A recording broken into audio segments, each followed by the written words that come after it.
Leonardo DiCaprio සහ Kate වින්ස්ලට් මුලින්ම හමුවුණේ Titanic චිත්‍රපටය රූගත කරන අතරතුරයි.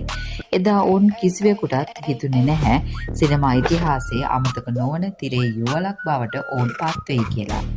ඒ වෙද්දී ලියනාඩෝට වයස අවුරුදු 21යි. ඔහු හොලිවුඩේ නැගී එන දරුවා. කේට්ට වයස 20යි. ඇගේ රංගනය විචාරකයන්ගේ ඉහළම පැසසුම් ලබාගෙන තිබුණා. එදා ලෝකයේ දැවැන්තම වියදමකින් නිර්මාණය වූ ටයිටැනික් චිත්‍රපටයේ ප්‍රධාන චරිත රඟපාන ලැබීම ඔවුන් දෙදෙනාටම විශාල අභියෝගයක් වුණා. ඒත් රූගත කිරීම අතරතුර ඔවුන් ඉතා ඉක්මනින්ම සමීප මිතුරන් බවට පත් වුණා.